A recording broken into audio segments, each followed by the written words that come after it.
Friends, so in this video we have to discuss about the female reproductive system and reproductive health. So first of all, you have seen here a diagram that is a human female reproductive system. So first of all, we have notice here there are given a ovary, then oviduct, fallopian tube, uterus and vagina. So these are the parts of female reproductive system. One by one we have to discuss. So first of all, in this 2 to 3 line which is mentioned on that page, the female germ cell or egg are made in ovary. Means here you see in a diagram ovary, so there are the two in number. So in the ovary, where the female germ cells or eggs, means female germ cell, female gametes, where it is formed, that site is ovary. So there is a 1 mark question, name the site of egg formation. So where egg is formed, that is ovary.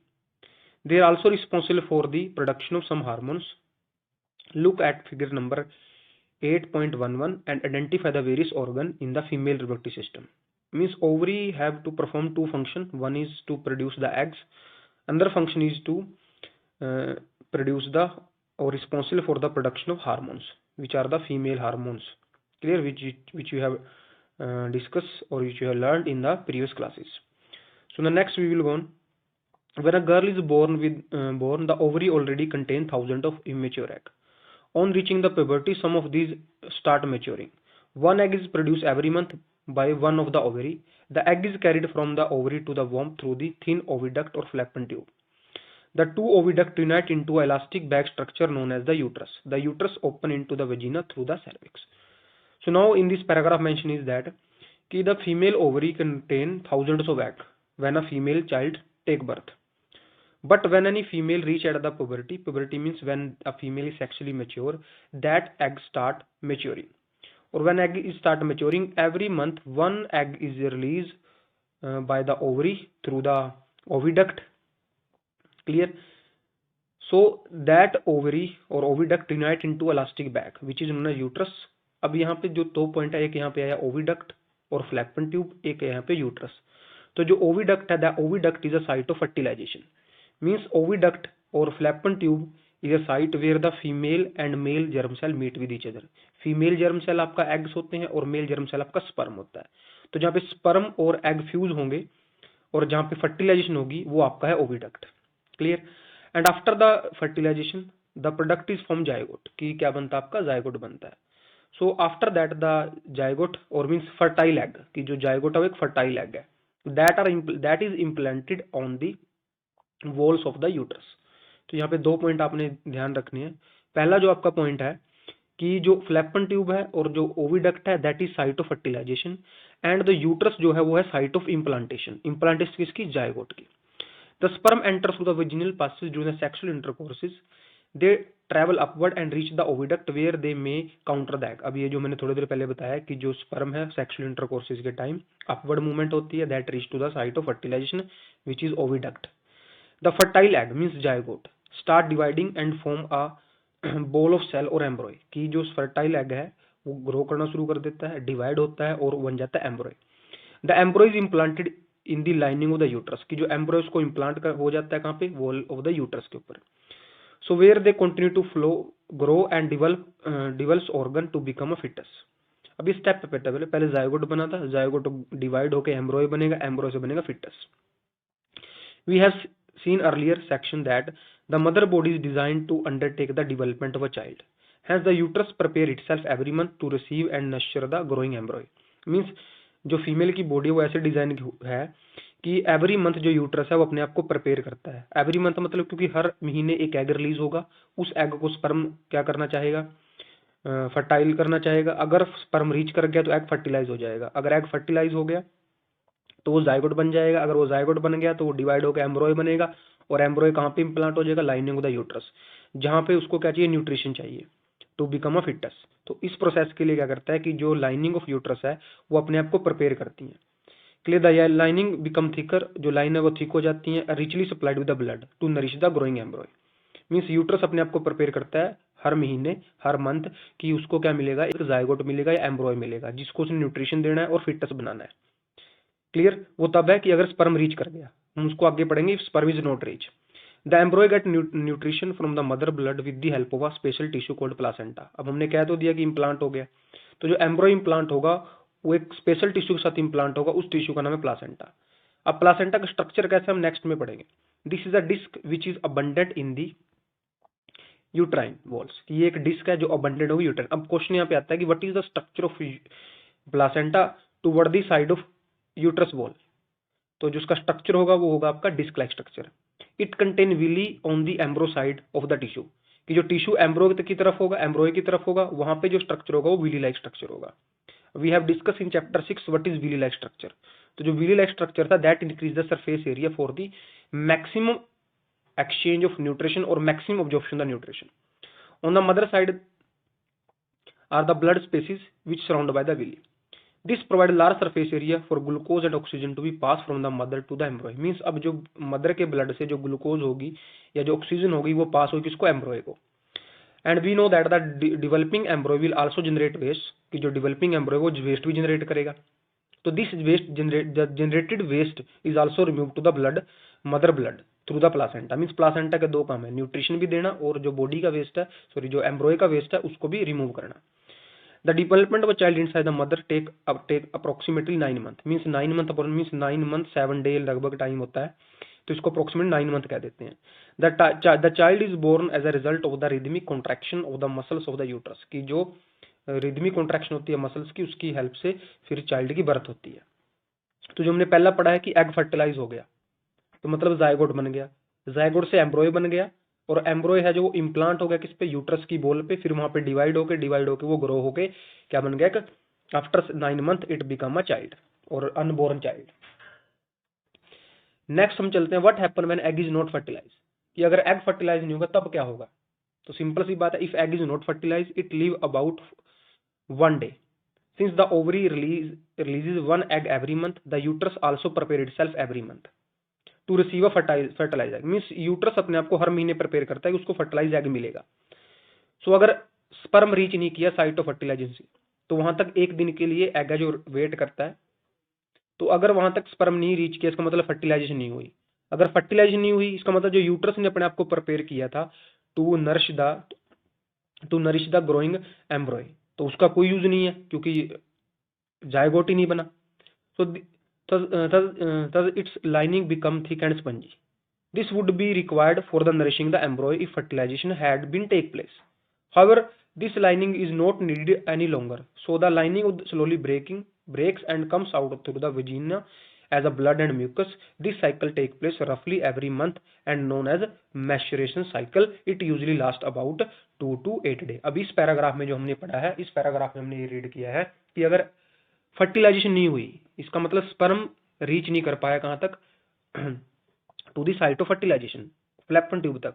तो अगर नहीं reach करेगा तो मतलब zygote नहीं बना, egg fertile नहीं हुआ। लेकिन यूट्रस तो हर मंथ अपने आप को क्या करता है, प्रिपेयर करता है कि उसको क्या मिलेगा, फर्टाइल एग मिलेगा, मतलब उसको एम्ब्रॉय मिलेगा। तो अगर एम्ब्रॉय नहीं मिला, इसका मतलब अब जो यूट्रस ने अपने वॉल्स को थिक स्पंजी और हाईली नरिश विद ब्लड किया था उसका कोई यूज नहीं है, and that wall start breaking down and that coming through the vaginal passage in the form of blood and mucus. तो ये होता है मैच्योरेशन साइकिल, और ये एवरी मंथ होता है, हर एक फीमेल में होता है, clear. But at the age of 45 to 55 that cycle stops due to the old age and that is known as menopause, उसको हम मेनोपॉज कहते हैं। तो नेक्स्ट हम पढ़ते हैं रिप्रोडक्टिव हेल्थ। तो जो रिप्रोडक्टिव हेल्थ है इसके अंदर हम क्या करेंगे, एसटीडीज की बात करेंगे and various method which are used to avoid pregnancy के बारे में हम डिस्कस करेंगे। So as we have seen, the process of sexual maturation is gradual and take place while general body growth is still going on. So therefore, some degree of sexual maturation does not necessarily mean that the body or the mind is ready for the sexual act or live or having and bringing of the child. अब इस paragraph में कहता है कि if you are sexually mature आप हो चुके, इसका मतलब ये नहीं है कि you can participate in the sexual acts and bring up the child, कि आप बच्चे पैदा कर सको। इसका मतलब ये नहीं है कि अगर आप sexually mature हो चुके हो। Because to become a father or become a mother, your mind and your body, you are mentally, you are physically as well as you are economically well-being होना जरूरी है उसके लिए। So how do we decide if the body or mind is ready for this major responsibility? कह रहे हम कैसे decide करें कि हम मतलब हम इन रिस्पॉन्सिबिलिटी के लिए तैयार हैं या नहीं है। All of us are under many different kind of pressure about these issues. There can be pressure from the friends for participating in many activity whether we have really want or not. There can be pressure from the family to get married and start having children. There can be pressure from the government agency to avoid having children. In this situation, make choice become very difficult. तो इसने बोल दिया कि अलग अलग तरह के pressure है हमारे ऊपर कि हम इन एक्ट्स के लिए रेडी है या नहीं है. मीन सेक्सुअली मैच्योरेशन का मीनिंग ये नहीं है कि you are ready for these acts. Sexually maturation का मीनिंग है कि आपके जो सेक्सुअल ऑर्गन है that start working, but it is not mean you can participate in the sexual reproduction processes and bring up the child. Next कहते हैं we must consider the possible health consequences having sex. We have discussed in class 9th that disease can be transmitted from person to person in a variety of ways. Since a sexual act is a very intimate connection of the body, it is not surprising that many diseases can be transmitted sexually transmitted. तो जिम STD को जिनको हम short में STDs कहते हैं. तो these include bacterial disease such as gonorrhoea and syphilis. अब पेपर में एक नंबर का क्वेश्चन है, name the 2 bacterial diseases. Sexual bacterial disease होती है तो गोनोरिया एंड साइफिल है, and viral disease warts and HIV AIDS है. It is possible to prevent the transmission of such disease during the sexual acts. कह रहा हम इन बीमारियों से बच सकते हैं सेक्सुअल एक्ट के दौरान. वो कौन सी कैसे बचेंगे उससे? तो उन्होंने यहाँ पे बोला है use covering called condom for the penis during the sexual help to prevent transmission of many of these infections for some extent. कह रहा कुछ एक्सटेंट तक इन बीमारियों से हम बच सकते हैं during the use the covering on the penis which is known as condom. ठीक है, अब यहाँ पे क्वेश्चन आता है इफ, इसको हम चला के डिस्कस करते हैं इसके बाद. The sexual act always has a potential to lead the pregnancy. कि जब भी कोई सेक्सुअल एक्ट होगा without any protection, so there may be a chance of pregnancy. So the sexual act always pregnancy will make major demand on the body and the mind of the woman. कह रहा जो pregnancy के लिए body भी तैयार होनी चाहिए women की और माइंड भी तैयार होना चाहिए. If she is not ready for it, अगर वो इसके लिए रेडी नहीं है, her health will be adversely affected. कह रहा उसकी हेल्थ के ऊपर इसका बैड इफेक्ट पड़ेगा. So therefore many way have been desired to avoid pregnancy. कह रहा बहुत सारे मेथड है जिससे हम प्रेगनेंसी को रोक सकते हैं. These contraceptive method fall in the number of categories. कर इसके अलग अलग कैटेगरी हैं. One category is the creation of mechanical barrier. जो सबसे पहला जो कैटेगरी है, ठीक है, अवॉइड प्रेगनेंसी, वो है मैकेनिकल बैरियर. अब मैकेनिकल बैरियर क्या है कि मैकेनिकल बैरियर में हम क्या करते हैं कि जो आपका स्पर्म है वो एग तक नहीं रीच कर पाता, तो उसके लिए हम क्या करते हैं, condom is on a penis और similar covering on the worn in vagina can be serve this purpose. Means हमने क्या कर दिया, हमें पता है कि अगर स्पर्म एग तक रीच करेगा तो फर्टिलाइजेशन होगी, अगर स्पर्म एग तक नहीं रीच कर पाएगा तो फर्टिलाइजेशन नहीं होगी. ठीक है, तो यहाँ पे मैकेनिकल बैरियर जो आपका है मैं बता देता हूँ. The mechanical barrier is use for both the purpose to avoid pregnancy और protect against the sexual transmitted disease. ठीक है, अब यहाँ पे क्वेश्चन आता है कि अगर if we use protection so we can, अगर कोई मतलब कोई चाहता है कि उसके चिल्ड्रन हो तो उसके लिए क्वेश्चन यहाँ पे राइज हो जाता है कि during sexual intercourse sexual disease can be transmitted. So if both the partner didn't have any sexual disease, so it is safe for them. Another category of contraception act are the by changing the hormonal balance of the body so that egg are not released and fertilization cannot be occur. कह रहा जो दूसरा method है वो hormone में imbalance करना. ठीक है, जो हार्मोन में बैलेंस करेगा उसको कहते हैं chemical barriers. Chemical barrier means जो आपके केमिकल या मेडिसिन होते हैं इसको पिल्स कहते हैं. However, since they change the hormonal balance, so they can cause side effect. कह रहा जिसकी वजह से हार्मोन में चेंज आएगा तो हमारी बॉडी के इसके ऊपर साइड इफेक्ट भी हो सकते हैं. Other contraceptive device such as the loop और the copper T are place in the uterus to prevent the pregnancy. अब यहाँ पे जो कोपरटी है इसको हम IUCED कहते हैं, intra uterine contraceptive device. Clear? तो कोपरटी भी एक मेथड है जिसकी हेल्प से हम प्रेगनेंसी को अवॉइड कर सकते हैं. Again they can cause side effect due to the irritation of the uterus. If, अब नेक्स्ट है कि इसकी वजह से भी साइड इफेक्ट हो सकता है. अब नेक्स्ट है if the vas deferens in the male is blocked sperm transfer will be prevented. अब ये कहता है अगर वास डिफेंस, क्योंकि जो स्पर्म आते हैं वास डिफेंस के थ्रू आते हैं, अगर उसको ही ब्लॉक कर दिया जाएगा तो स्पर्म नहीं पहुंच पाएंगे. If fallopian tube is in the female is block then egg will not be able to reach to the uterus. तो ये दोनों केस की अगर फ्लैपन ट्यूब को बंद कर दिया जाए या वास डिफेंस को बंद कर दिया जाए, दोनों केस में आपका जो स्पर्म है या जो आपका एग है वो रिलीज नहीं हो पाएगा. So these method are called the surgical method. तो surgical method can be used to create the blocks. अब ये सर्जिकल मेथड कौन से हैं? अब सर्जिकल मेथड की अगर फ्लैपन ट्यूब ब्लॉक होगी तो उसको हम ट्यूबोटोमी कहेंगे, अगर वास डिफेंस ब्लॉक होगा तो उसको वास्कोटोमी कहा जाएगा. तो they are the two surgical method, tubectomy and vasectomy. अब नेक्स्ट कहता है कि while the surgical method are safe in the long run, surgery itself can cause if infection and other problem if not perform properly. Surgery can also be use for removal of the unwanted pregnancy. अब ये तीसरा point, पहले तो जो ऊपर वाले method थे वो सारे थे कि प्रेगनेंसी ना हो, अगर प्रेगनेंसी होगी तो उसको कैसे रिमूव किया जाएगा, तो उसके लिए जो आपका आता है दैट इज अनवांटेड प्रेगनेंसी को रिमूव करने, जिसको कहते हैं abortion. But they may be miss use by the people who did not want a particular child. लेकिन इसका मिस यूज है जो हम कहते हैं फीमेल फिटेसाइड की, हम कहते हैं कि जो अगर कोई सेक्सुअल उसका सेक्स चेक कर लिया जाता है कि इट इज फीमेल और फीमेल, अगर वो फीमेल होते हैं तो उसको रिमूव कर दिया जाता है, ठीक है, just due to that the male and female ratio जो डिक्लाइन हो रही है। तो नेक्स्ट करते हैं, it is illegal sex selection abortion of female fetus. For a healthy society, the male and female sex ratio must be maintained because reckless female feticide. So child sex ratio is declining at an alarming rate in some section of our society, although parental sex determination has been prohibited for the law. So we have noted earlier that reproduction is the process by which organisms increase their population. The rate and the birth in the given population is determined by its size. The size of human population is cause of concern by the many peoples. So this is because an expanding population makes it harder to improve the everybody's standard of living. However, if inequality in society is the main reason for poor standard of the living for many people, the size of population is relatively unemployment. If we look around us, what can be identified as the most important reason for the poor living standard? अब यहाँ पे कहता है कि जो reproduction है बेटा, उसी की वजह से ही जो किसी भी पॉपुलेशन का साइज मेंटेन रहता है और डेथ रेट और बर्थ रेट भी कंट्रोल रहता है, ठीक है। तो मतलब यहाँ पे पॉइंट आता है कि अगर इंक्रीजिंग पॉपुलेशन है तो लिविंग स्टैंडर्ड डाउन होंगे। तो ये जरूरी नहीं कि हमने पॉपुलेशन की the various method which we discuss can also be use for the population control, कि उसको हम पॉपुलेशन को कंट्रोल करने के लिए भी यूज कर सकते हैं, ठीक है। वही बात अगर पॉपुलेशन ज्यादा होगी तो बेटा सिंपल है कि जो लिविंग स्टैंडर्ड है वो लो हो जाएगा लोगों का। If you take a simple example, in a family which have only 1 child and other family have 4 to 5 child, तो अगर हम 1 से 2 चाइल्ड की बात करें और 4 से 5 चाइल्ड की बात करें तो you can easily imagine that कि in which family the child can get facilities better in 1 child family और 5 child family. So means population play an major role in the living standard of the population.